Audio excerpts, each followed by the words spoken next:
പ്രതിപക്ഷ നേതാവ് രാഹുലിന് തിരിച്ചടി. ഉന്നയിച്ച ആരോപണങ്ങൾ തെളിവു സഹിതം തള്ളി കർണാടകയിലെ മുഖ്യ തെരഞ്ഞെടുപ്പ് ഓഫീസർ. 6018 പരാതികൾ 2020 തന്നെ ലഭിച്ചിരുന്നു. പരാതി പരിശോധിച്ചതിൽ 24 എണ്ണം മാത്രമാണ് ശരിയെന്ന് കണ്ടെത്തിയത്. ബാക്കി പരാതികൾ അന്ന് തന്നെ തള്ളിയിരുന്നുവെന്ന് മുഖ്യ തെരഞ്ഞെടുപ്പ് ഓഫീസർ അറിയിച്ചു. വിവരങ്ങളുമായി ഡൽഹിയിൽ നിന്നും എസ് ശ്രീകാന്ത് ചേരുകയാണ്. ശ്രീകാന്ത്, ഇന്ന് പകൽ മുഴുവൻ ഒരു വിഭാഗം മാധ്യമങ്ങൾ കൊണ്ടുപിടിച്ച് ആഘോഷിച്ച വാർത്തയാണ് രാഹുൽ പുറത്തുവിട്ട ചില വിവരങ്ങൾ. ആ വിവരങ്ങൾ അപ്പാടെ തള്ളിയിരിക്കുകയാണ് കർണാടകയിലെ മുഖ്യ തെരഞ്ഞെടുപ്പ് ഓഫീസർ. വിവരങ്ങൾ എന്തെല്ലാം?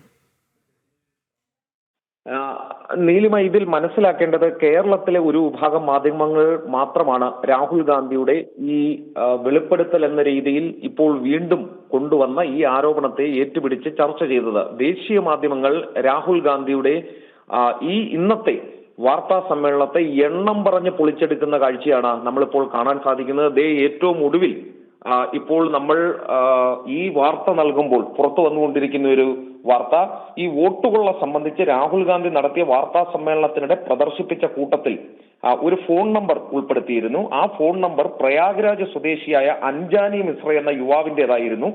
ഇത് രാഹുൽ ഗാന്ധി ഉപയോഗിച്ചത് താൻ പോലും അറിഞ്ഞിട്ടില്ല എന്നുള്ളതാണ് ഈ അഞ്ജാനി മിശ്ര പറയുന്നത്. തുടർന്ന് ചറവറ ഫോൺ വിളിയാണ് ഈ നമ്പറിലേക്കെന്നും തുടർന്ന് താൻ പോലീസിൽ പരാതി നൽകി എന്നും ഇയാൾ ഇപ്പോൾ പറയുന്നുണ്ട്. വോട്ടർ പട്ടികയിൽ നിന്നും പേര് നീക്കുന്നതിനായി താൻ അപേക്ഷ സമർപ്പിച്ചിട്ടില്ലെന്നും വാർത്താ സമ്മേളനത്തിനിടെ തന്റെ ഫോൺ നമ്പർ കണ്ട് ഞെട്ടിപ്പോയെന്നുമാണ് ഇയാൾ പറയുകയും ചെയ്യുന്നത്. അതായത് രാഹുൽ ഗാന്ധിക്ക് ഈ ഒരു നമ്പർ ഉപയോഗിച്ച് അല്ലെങ്കിൽ ഈ ഒരു ആരോപണം ഉന്നയിച്ചതിൽ അടിമുടി തെറ്റി എന്നുള്ള കാര്യം ഇപ്പോൾ മനസ്സിലാകുന്നുണ്ട്. മറ്റൊരു പ്രധാനപ്പെട്ട കാര്യം ഈ കർണാടകയിലെ ആരോപണമാണ്. 6018 വോട്ടുകൾ നീക്കം ചെയ്തു എന്ന് രാഹുൽ ഗാന്ധി പറഞ്ഞ സ്ഥാനത്ത് തെരഞ്ഞെടുപ്പ് കമ്മീഷൻ രേഖാമൂലം അറിയിക്കുന്നത് നീക്കം ചെയ്തത് 24 വോട്ടുകൾ മാത്രമാണ് എന്നുള്ളതാണ്. അതായത് ഉന്നയിച്ച ആരോപണങ്ങൾ തെളിവ് സഹിതം തള്ളുന്നു. 6018 പരാതികൾ 2022 തങ്ങൾക്ക് ലഭിച്ചു എന്ന് തെരഞ്ഞെടുപ്പ് കമ്മീഷൻ പറയുന്നു.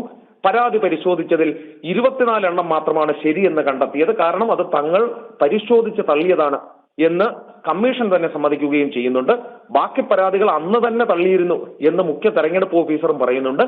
തെളിവുകൾ നേരത്തെ തന്നെ പോലീസിന് കൈമാറി എന്നും ഇനി ഏത് തെളിവാണ് കർണാടക CIDക്ക് കൈമാറേണ്ടതെന്ന് അറിയില്ലെന്നും തെരഞ്ഞെടുപ്പ് കമ്മീഷൻ വ്യക്തമാക്കുകയും ചെയ്യുന്നു. തൽക്കാലം രാഹുൽ ഗാന്ധി ആദ്യം പൊട്ടിച്ച ആറ്റം ബോംബ് എങ്ങനെയാണോ തിരിച്ചടിച്ചത് അതേ മാതൃകയിൽ ഹൈഡ്രജൻ ബോംബും തിരിച്ചടിക്കുകയാണ്.